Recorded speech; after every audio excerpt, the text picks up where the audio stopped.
Hello students, welcome to my channel study with hello Suman. तो आज का ये वीडियो बहुत इंपॉर्टेंट होने वाला है। इस वीडियो में हम लोग सीखेंगे देखेंगे कि आपका चैप्टर 3 जो है दो चर वाले रैखिक समीकरण का जितने सारे भी फॉर्मूलेज है सारा चीज़ को हम लोग डिटेल डिस्कस करेंगे। बहुत इंपॉर्टेंट होने वाला है, आप लोग ध्यान से इसको देखते हुए चलिएगा, ठीक है।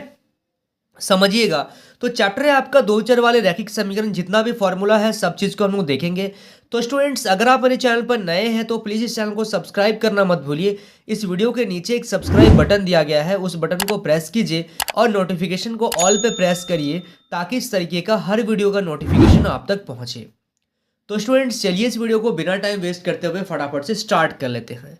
देखिए, दो चर वाले रैखिक समीकरण, यानी कि चर का मतलब क्या होता है? दो चर का मतलब होता है a x plus b y plus c equal to zero. और रैखिक समीकरण हम लोगों ने देखा है, रैखिक समीकरण का मतलब ये होता है कि इसका घात जो होता है वो क्या होता है? वन होना चाहिए। इसका घात वन होना चाहिए। और यहाँ पे दो चर वाले रैखिक समीकरण यानी कि चर ये है, ठीक है, a x plus b y plus c equal to zero, ठीक है। अगर इसका ग्राफ अगर आप बनाना चाहेंगे, इसका अगर ग्राफ बनाना चाहेंगे तो वो ग्राफ क्या होगा? ग्राफ जो बनेगा वो एक सरल रेखा इसका ग्राफ बनेगा, ठीक है। चलिए, अब इसमें जो जो इंपॉर्टेंट पॉइंट्स आ रहे हैं वो सबको हम लोग ध्यान से अभी समझते हुए जा रहे हैं, ठीक है। तो पहला पॉइंट आता है, यदि दो सरल रेखा यदि दो सरल रेखाओं के समीकरण, ठीक है, कैसा दिया गया है? A one x plus b one y plus c one equal to zero, और यहां पे दिया गया है आपका a two x plus b two y plus c two equal to zero हो तो, ठीक है। मान लीजिए दो सरल रेखाओं के समीकरण आपके सामने हैं, a one x plus b one y plus c one equal to zero और a two x plus b two y plus c two equal to zero हो तो यहाँ पे क्या होगा? तीन कंडीशन आएगा। या तो दोनों क्या होगा? प्रतिच्छेद होगा, ठीक है। या तो क्या होगा? दोनों एक दूसरे को क्या करेगा? काटेगा। या फिर दोनों क्या होगा? पैरेलल होगा, इसी एक लाइन के ऊपर में ही दूसरा लाइन आ जाएगा। या फिर दोनों क्या होगा? समांतर होगा, ठीक है। तो देखिए, अब इन तीन कंडीशन को हम लोग बारीकी से समझेंगे जिससे आपका ये चैप्टर पूरा क्लियर होने वाला है, ठीक है। तो सबसे पहला आता है आपका प्रतिच्छेदी रेखा। इसको क्या बोलते हैं? प्रतिच्छेदी रेखा बोलते हैं, प्रतिच्छेदी रेखा। तो प्रतिच्छेदी रेखाएं क्या है? जब आपका a one by a two क्या हो? बराबर हो b one by b two का।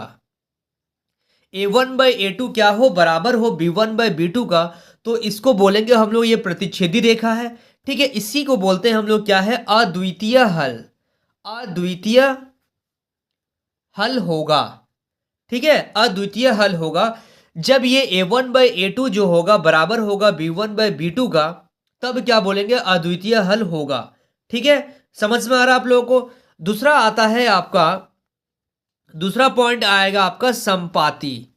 संपाती, जब एक के ऊपर में दूसरा, ये वाला संपाती, इसका मतलब है कि a one by a two बराबर है b one by b two का और ये भी बराबर है c one by c two का।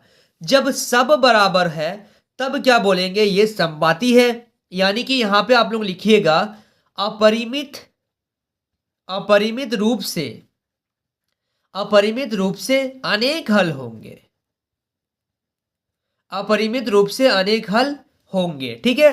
संपाती में क्या हो रहा है कि तीनों बराबर हो जा रहा है, ठीक है। अद्वितीय हल में क्या होगा? कोई दो बराबर होगा, ठीक है।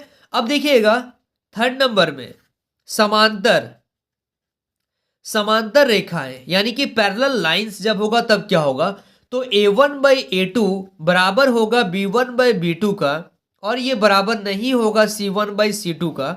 तो ये क्या हो जाएगा? आपका अनंत हल होंगे, ठीक है। A one by a two बराबर है b one by b two का और ये बराबर नहीं है c one by c two का। इस केस में अनंत हल होंगे, ठीक है। अब देखिएगा, कभी कभी आपसे पूछा जाता है कि संगत युग्म है या असंगत है। तो जब ये दोनों बराबर है तो भी क्या हो जाएगा? ये संगत हो जाएगा। इसको मैं रेड पेन से दिखा दे रहा हूं ताकि आप लोगों को समझ में आ जाएगा। ये क्या हो जाएगा? जब a one by a two बराबर है b one by b two का, तब क्या हो जाएगा? संगत युग्म होगा, याद रखिएगा। उसके बाद a one by a two बराबर है b one by b two का और ये भी बराबर है c one by c two का, तब भी ये क्या हो जाएगा? संगत युग्म होगा। ठीक है, ये भी क्या हो जाएगा, संगत युग्म होगा। उसके बाद आपका थर्ड आता है असंगत। यहाँ पे थर्ड वाला में देखिएगा समांतर रेखा जो है, जब a1/a2 बराबर है b1/b2 का और ये बराबर नहीं है c1/c2 का, तो ये हो जाएगा आपका असंगत हल हो जाएगा। ये चीज आप लोग याद रखिएगा, ठीक है। ये भी आपसे पूछा जाता है कि संगत होगा या असंगत होगा। ध्यान से देखिएगा, ये सब चीज को थोड़ा सा आप लोग याद कर लीजिएगा, इंपॉर्टेंट चीज है, ठीक है। चलिए, so students please note down this formulas. So students, I hope आपको इस वीडियो से काफी कुछ सीखने को मिला होगा। वाकई अगर आप इस वीडियो से कुछ सीखे हैं तो इस वीडियो को लाइक कीजिएगा। अगर आप मेरे चैनल पर नए हैं तो इस चैनल को सब्सक्राइब कीजिए और अपने दोस्तों के साथ भी शेयर करना मत भूलिएगा। तो स्टूडेंट्स, मिलते हैं नेक्स्ट वीडियो में, तब तक के लिए बाय।